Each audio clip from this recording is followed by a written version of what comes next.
Colonel Mark Stackle, the current commander of the Institute of Surgical Research, received his Doctor of Medicine degree from Georgetown University, followed by a family medicine residency at Tripler Army Medical Center in Hawaii, where he served as the chief president. Colonel Stackle has served in a variety of operational and educational roles during his military career, resulting in a diverse and unique set of experience. Please join me in welcoming Colonel Mark Stackle. Hey, good morning. It is a great privilege to be with all of you today. My name is Mark Stackle, and I'm the commander of the U.S. Army Institute of Surgical Research, as well as a family physician. It is really exciting to get be a part of this session today, as all the great clinicians throughout BAMC and the local area get a chance to participate and learn how we can advance the research efforts of our medical profession. What I'd like to do today is kind of give you an overview of what the Army Institute of Surgical Research is, what we consist of, and then highlight a couple of the key research areas that we've accomplished both in the past as well as in the future. So without further ado, I will kick off my presentation. So the first thing I want to touch base with all of you is, what is the mission of the Institute of Surgical Research? We also call ourselves the ISR, so I'll probably use that reference throughout this presentation. But the ISR, our main mission is to optimize combat casualty care. And really, we see our vision as being one of the world's premier research organizations focused on delivering evidence-based solutions to care for the combat wounded. Put differently, what I challenge my staff to think about is, if we do our job right, there are going to be more wounded soldiers, airmen, Marines who come back to their loved ones after combat. And that's something that we take great pride in. A little bit more about the ISR. We are one of 6 research institutes within the U.S. Army Medical Research and Development Command, which is headquartered out of Fort Detrick, Maryland. And we are not a part of MedCom. We are actually a part of Army's Futures Command up in Austin, Texas. And so that makes it a little bit of a unique environment with us here down working so closely with Brooke Army Medical Center while we have much different higher headquarters. Again, as I mentioned, what we see ourselves as the military, really, the military's premier research organization focused on combat casualty care. The other unique thing about us is we're also the home of the Department of Defense's only burn center. And what that provides us that other labs don't have is a unique synergy between not only the laboratory scientists that work here at the ISR, but also the clinical researchers and the clinicians involved in direct patient care. So that's something that's pretty exciting and something that we're proud of. Again, as I mentioned, there's 6 other labs, and each one of the MRDC labs are located different parts of the country with some sub-elements that are located throughout the world. And as the slide shows here, each one of those labs has a different focus. So USARIUM, the U.S. Army Research Institute of Environmental Medicine up in Massachusetts, their focus is on human performance, environmental medicine, exercise physiology. We also have the Walter Reed Army Institute of Research out in Silver Spring, Maryland, as well as with sub-entities throughout the world. And they're focused on a wide range of biomedical research. We also have at Fort Detrick, Maryland, the U.S. Army Medical Research Institute of Infectious Diseases, and they focus on biological defense research and doing a lot of work with COVID, as you can imagine. And then we also have the Research Institute of Chemical Defense at Aberdeen Proving Ground, which focuses on chemical warfare countermeasures.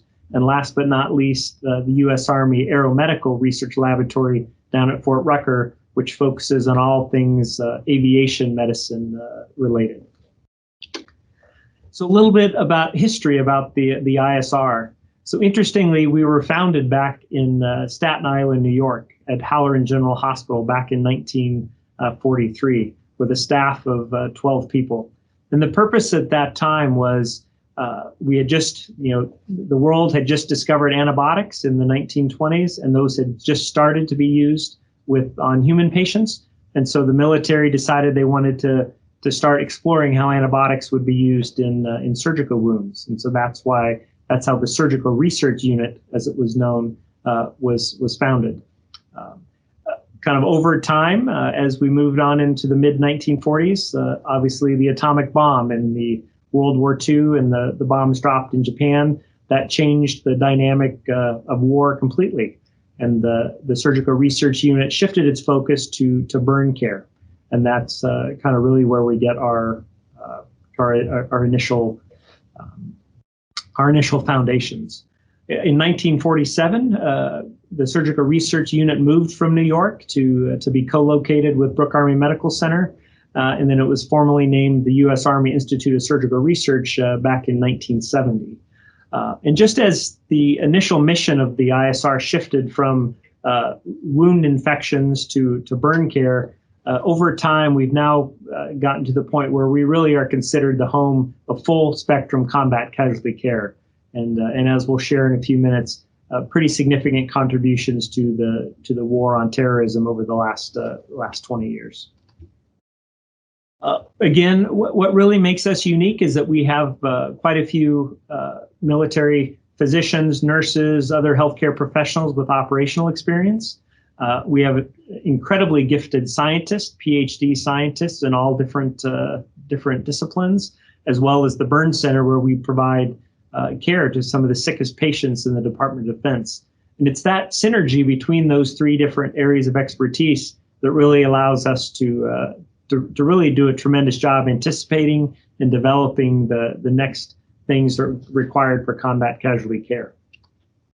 The way that we're organized is into three directorates. We have the Research Directorate, which we'll talk about. We have the Burn Center, which is located up on the 4th floor of Brooke Army Medical Center. And then we have our Resource Directorate.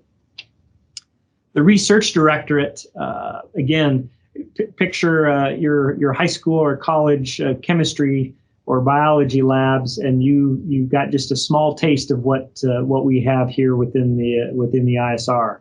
Really a world-class research institute with 4 stories of lab space, and really focused on care of the soldier or care of the service member from the point of injury back all the way to functional survival or recovery, and really focused on kind of the important needs of the Army to combat trauma. The other thing that's unique is we're co-located with the Defense Health Agency's Joint Trauma System, which tracks all combat casualties, and we work very closely with that group to help drive our research.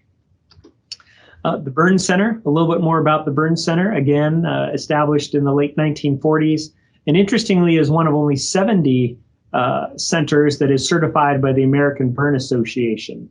And it's really been at the forefront of burn research since its founding. What another unique thing, similar to the BAMC Trauma Service, we treat not only military but also civilian patients. We serve as a regional referral center for burn patients throughout all of South Texas. The other thing that we're proud of is that we take care of the highest complexity, the highest acuity critical care patients in the military, and we have a robust training mission for both medical students, residents, fellows, and all type of medical trainees. We're also home of the military's only burn flight team. And the burn flight team is a unique capability which allows us to launch a multidisciplinary team within 12 hours to anywhere in the world to go provide care to burn patients, and then to provide kind of medical support and the transfer of those patients back here to San Antonio where we can take care of them. In order to do that, we partner very closely with the Air Force and their critical care air trauma teams, their CCAT teams. And really we've, especially during the height of the war on terror, extremely busy with hundreds of missions flown by the burn flight team. The Resource Directorate is kind of all of the key support functions that any organization needs, whether that's personnel, whether that's information management systems, resource management, in addition to a numerous number of others. We have a budget of almost $70 million in facilities that occupy nearly 400,000 square feet. The other thing that is important to know about the ISR is that research in combat casualty care is not an individual event. It's a team sport. And so we end up partnering with over 230 different groups from all over the world. And some of those are industry partners as we work to develop the next material solutions for combat casualty care. We also partner very closely with academic institutions, as well as other government agencies and even international partners, both international academic and international military groups. Here locally in Texas, here's just a few of the partnerships that we really consider important to our work. And again, you can see this is most of the major universities within Texas, as well as the research elements for both the Air Force and the Navy that are located here in San Antonio. I just wanted to, again, to kind of share some of the great success stories that we've had at the ISR over the past 20 years. When you think of the tremendous survival rates that we've accomplished in both Iraq, Afghanistan, and other places in the Middle East, and much of the technology that has helped drive that, and some of the changes in clinical practice that have resulted in those lower casualty rates have come out of the ISR. So here's just a few. The combat application tourniquet that all service members carry with them in combat and is instrumental in preventing loss of life from extremity trauma. That was kind of formulated and approved, tested here at the ISR. We have done a lot of work in different blood products, whether that's cold platelet resuscitation, low titer type whole blood, freeze-dried plasma, are just a few of the examples that our blood group has come up with. Again, and then hemostatic dressings is another great news story. So those are some of the accomplishments that we have from the past. Some of the things that we're working on in the future, because I think all of us recognize that the battlefield of the future will be much. I think everyone realizes that the battlefield of the future will be much different than the wars that we've had in Iraq and Afghanistan, where we really, relative to other major combat operations, have enjoyed fairly high success in achieving a large number of people who've returned to duty or survived. The next, the planning that we are undertaking is thinking about the next great war, against more likely a near peer competitor such as China or Russia, and a different kind of war where we have significantly more lethal weapons, much more parity between the weapon systems that are used by our competitors as well as us, that are going to result in a significant greater number of casualties, and the need really to have the ability to provide medical care in that field environment for much longer periods of time than we've had to do in the past several years. And so that really drives home the importance of prolonged field care. How can we stabilize wounds for several days? Instead of the golden hour, we think of the golden day. How do we prevent serious infections such as sepsis? We've also got work to try and miniaturize some of the more advanced life support systems. You'll see over on the left, an example of a patient transport system with all that different medical equipment surrounding the patient. And what we're trying to do is be able to get to something where a soldier or some other type of service member could actually wear a vest and continue to fight in certain situations while still getting heart and lung support. We're also doing a lot of work with automated tourniquets, as well as advanced blood products, and really some exciting work in artificial intelligence and augmented reality that will really help provide increased medical capability closer to the point of injury, where we might not have physicians, nurses, or other advanced healthcare professionals available to take care of that wounded service member. So again, these are just a few of the areas that we're focused on, but again, a pretty exciting time for medical research. The other thing I'll kind of start closing with is that you wouldn't necessarily think of the Institute of Surgical Research being a significant player in the war on the COVID-19 pandemic, but we have definitely played a part. As many of you may or may not be aware, we actually have the capability to provide expansion beds for Brooke Army Medical Center at times of great need or kind of mass COL experiences. And so when COVID initially kicked off, we actually transformed much of our research space into a 70-bed ICU and patient hold area just in case we needed that patient overflow capability. We've also provided direct support to COVID convalescent plasma collection here in South Texas, working with South Texas Blood and Tissue, which is one of the larger blood collection organizations. And we also have, like many other organizations on Fort Sam Houston, many of our soldiers are currently involved in supporting the COVID vaccination effort here in San Antonio. We also have subject matter experts that provide ongoing advice to the FDA and CDC, specifically with regard to convalescent plasma and the treatment of COVID.